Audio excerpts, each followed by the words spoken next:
You've got to understand that liberation is not a process. It's like a lightning strike. Less than a fraction. You get liberated like that.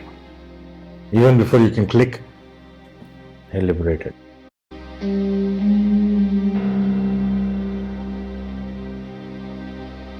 In the process of liberation, if we are going within ourselves for the long period of time, what will happen to our body? A very beautiful question, Satish. You've got to understand that liberation is not a process. It's like a lightning strike. Less than a fraction. You get liberated like that. Even before you can click, you're liberated.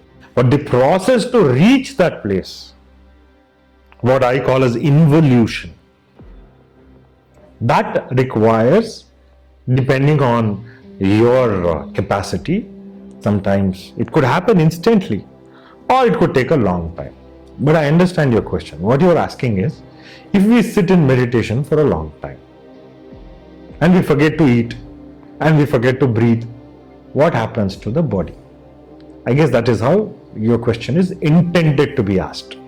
Please subscribe to my channel, press the bell icon to receive all notifications, like, comment and share this video. One more thing, do you find this video useful for someone in particular? Please share it with them or tag them in the comment section.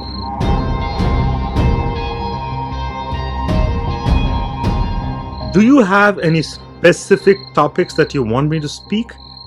Feel free to put it in the comment section so I can make a video and share it with you all.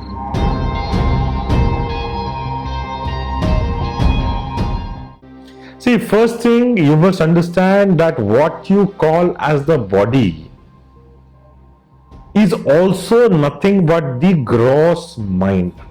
It's not different from the mind. The mind is not different from the energy field around it. We go more and more subtle. We become more and more sukshma as we progress in our sadhana.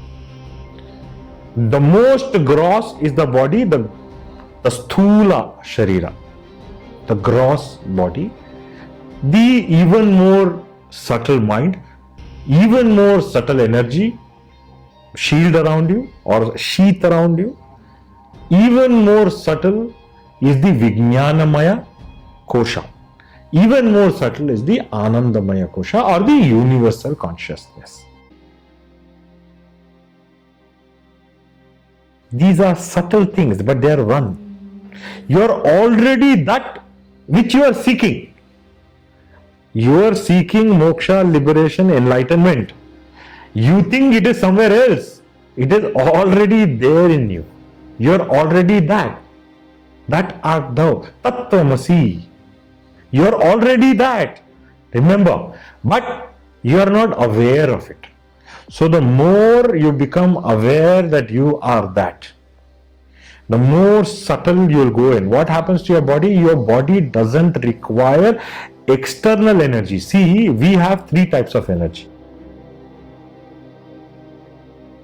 One is a day-to-day energy that is required for you to run around. You know, because you go to an office, you work at the office, you come home, you take care of the children, you get them to do homework, you play with them. Probably then you have sex with your wife, then you go to sleep. For all this, you need one set of energy.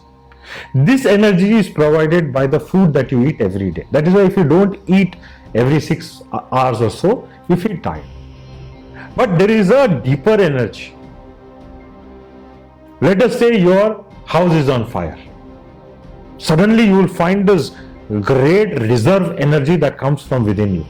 It's called the Atma Shakti, the energy that comes from your soul. All night you will fight with the fire. You will try to put out the fire. You might have even done fasting on that day. There are soldiers, warriors in the battlefield who go hungry for days, but they keep on fighting. Where do they get that energy? That comes from the second source of energy, which is the Atma Bala, the power, the energy of the soul. There is a third source of energy, which comes from the universe, where you don't need to eat at all. You don't need to eat at all. That is why we have called our, Vishnu as Vishnu. That is Vishwasya Asnu, which means the food of the universe. The universe itself is the food.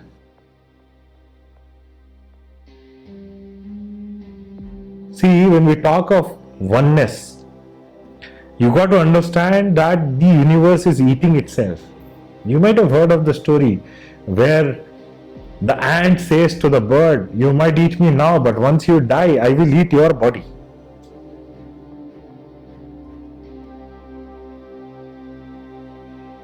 When the bird is alive, ant is the food. When the bird is dead, the bird becomes a food for the ant.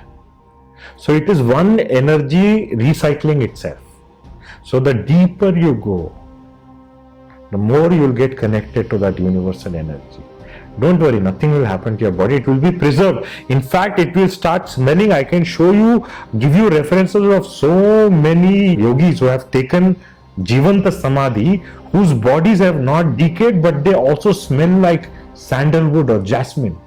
There is a mummy at Gyeo in India, which is in Spiti Valley, which is about a 500-year-old nun, a lady who's sitting in Padmasana and she's taken Samadhi. Not a iota of bad odor.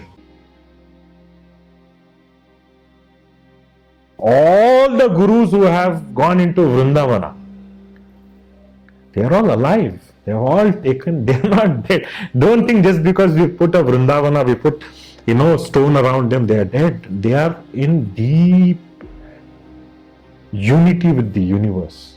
Nothing happens to the body. So anytime you want, you can come back and start functioning the way you want through this body. In my own case, what I try to do is to bring more energy than required. So you might be asking about my own condition, and I told you that I had a problem with my heart. That is because I pulled a lot more energy than I should have. Mine is an exception, not the rule. But you can download as much energy as you want in a phased manner. Or there are some yogis, evolved people who completely disintegrate, and that is the best way to go for a yogi. Like Adi Shankara, where all your Pancha Tattvas go back into the source, like the Vayu in you mixes with the air, the Jala in you becomes part of the universal moisture, the Prithvi in you mixes with the earth, the Akasha goes to the Akasha, the Agni becomes part of the universal Agni, the Manas, the mind, fuses with the universal mind. That is the best way for a yogi to leave his body. But if you are asking what happens when you go deep into meditation, in fact the body will be preserved better. What happens when you get back your memory? That depends on what you want to do with the energy and the power that you get. I hope this answers your question. Thank you.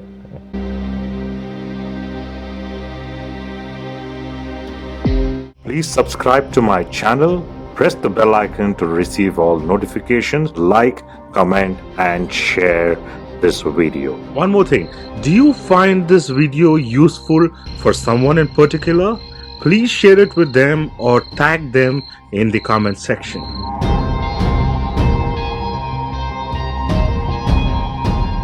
Do you have any specific topics that you want me to speak? Feel free to put it in the comment section so I can make a video and share it with you all.